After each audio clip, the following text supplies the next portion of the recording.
Tanya Paws was just 13 when she left her mother Carol's house in California to spend the summer with her grandparents in Muncie, Indiana. A certified diver, Tanya decided on July 28, 1991, to go scuba diving in a quarry, which she had never done before.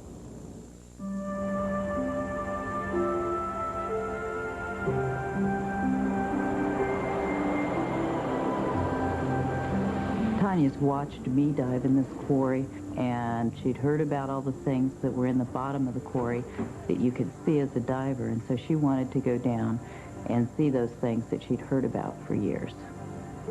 Tanya's grandparents, Dick and Miriam Handley, accompanied her that day. Bye, be careful. She's a sweet little girl. We're not on the same wavelength all the time, but that's to be expected. She knows we love her, and we know that she loves us. Sharon Catardis was a close friend of Tanya's mother. I arranged to have Sharon dive with her because she is an experienced diver. She is an assistant instructor. She knew the dive site well. We felt she would be the best person to have Tanya buddy with. Her. You been in the water already? Yeah, it's fun. I knew her uncle and her mom were very good divers, and she'd been on several dives in California and Florida, so I was pretty confident that she knew what she was doing.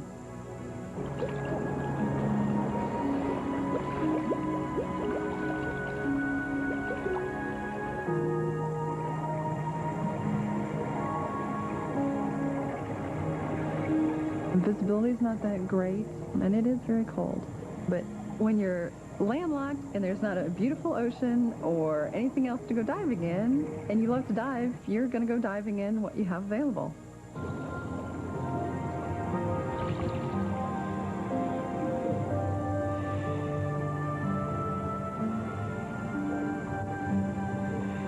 I was checking on Tanya, making sure everything was okay.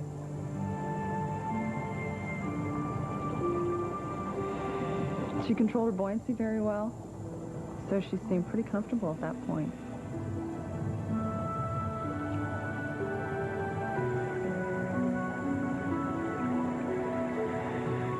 We had gotten down to about 30 feet. We're the lowest temperature of the water is around 35 maybe. I turned and kind of wrapped my arms around and gave her that signal. And she gave me back like, yes, it's colder down here. But at that time, I didn't take it that she was cold herself. So we went ahead and continued.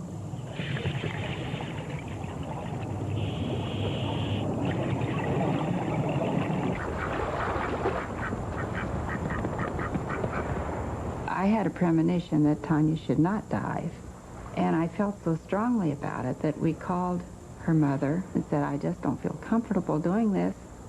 We don't want to have this responsibility. We had a lot of phone conversations back and forth, and I said, go ahead and let her. I'm giving her my permission. If anything happens, it'll be my fault. I won't blame you.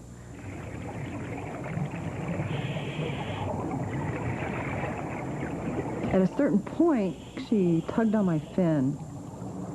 I turned around and looked at her and realized that she didn't have a regulator in her mouth. So I automatically gave her mine and then took my spare.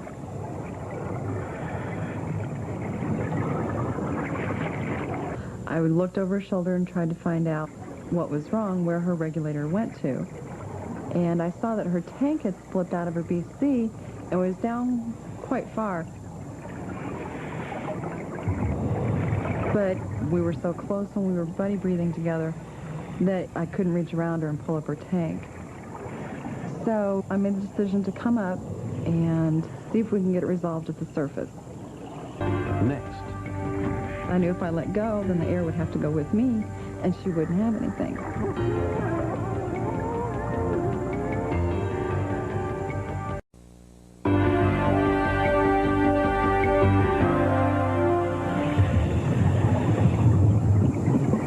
It seemed like we weren't making any progress, and I couldn't figure out why. At that point, I dropped her weight belt, because I thought, well, maybe she had too much weight, and that was one thing I can get rid of. We came up a little bit, but not very much. That was making me nervous because I was losing a little control of the situation.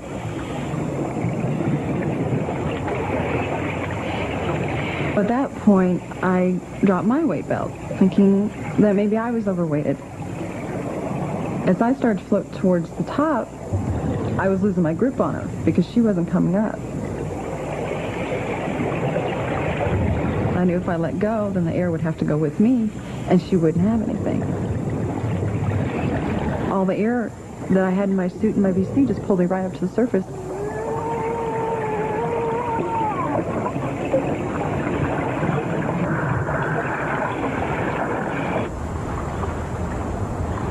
As I stood on the shore looking out past the dock, I couldn't see any movement on the water itself, and then all at once, this helmet appeared. Call 911. Tanya's on the bottom.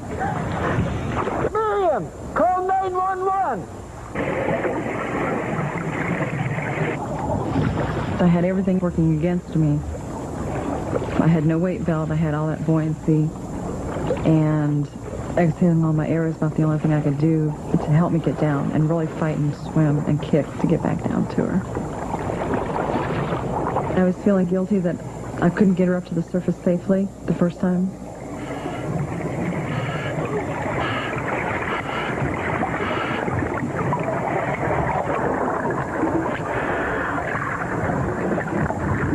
She was just so still, and she wasn't breathing.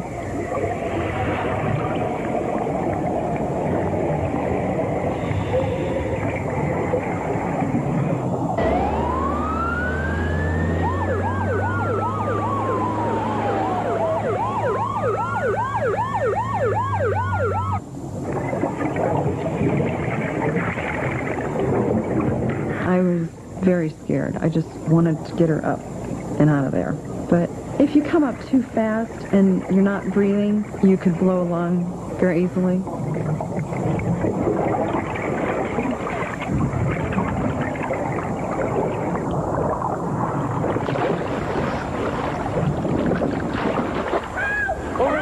Tanya had been underwater without air for nearly 4 minutes. When I looked at her, she just was very cold and very lifeless. I just hoped it wasn't too late. I came up on the dock and I looked over at Tanya and I said, my God, she's dead. And then I remembered this one instructor. He said, give him air, give him air, give him air. I was emotional, and I knew I had to give her the air, at least give it a try. But I felt that she was gone. 1, 2, 3, 4, 5. I was getting really scared because her color was blue. She wasn't responding to anything. 2. I was just sick to my stomach. 5. I was praying like crazy. 3. God, please, please, please don't let this girl die. What do I tell her mother? This girl was her life. 5. One of the first rescue workers on the scene was Delaware County EMS paramedic Mark Clark. When we checked her, she was in full arrest. What happened to somebody? Finding her coded was one of those that you go, we're behind the ball game here. And our primary concern is to do the CPR until we can get her heart started again and get her breathing. She's asystole. Can you tell me how far down you were? We were about 30 feet. When you're brought to the surface too quickly from a diving accident, air enters the bloodstream as a bubble, and that bubble can travel and cause a stroke. I've got a pulse. We needed to get her to the hospital just as quick as we could. 13-year-old Tanya Paz was taken by Parkview Samaritan Air Ambulance to St. Joseph Medical Center in Fort Wayne, Indiana. There, she was put under the care of Dr. Stephen Cole. Tanya at the scene had not only been hypothermic, meaning her body temperature had been low, she also had collapsed a lung. But the reason she came to the hyperbaric facility was to deal with the bubbles in her bloodstream. Tanya spent 5.5 hours in the hyperbaric chamber to regulate her oxygen levels and prevent deadly blood clots.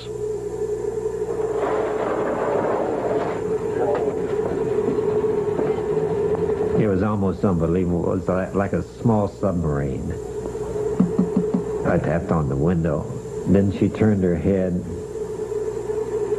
And then when she moved her finger back and forth against the window, that was, I thought, was like a prayer that had been answered.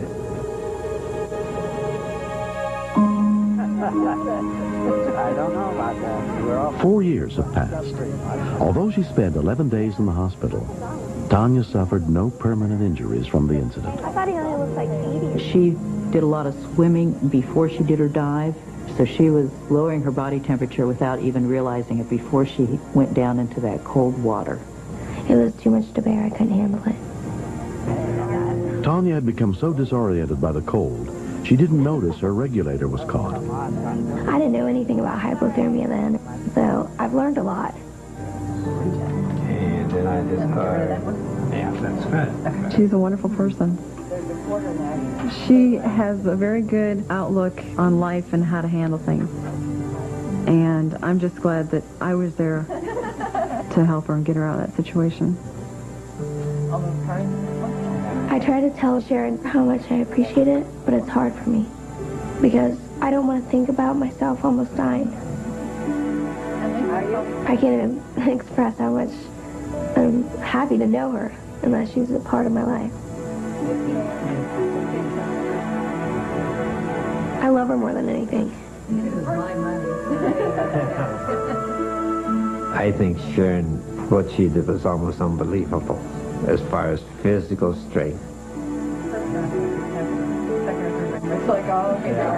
We have a lot of love for her. And a lot of things. I have told Tanya that she must make something of her life because she has been given a second chance. And I feel that she must be very special to be given this chance.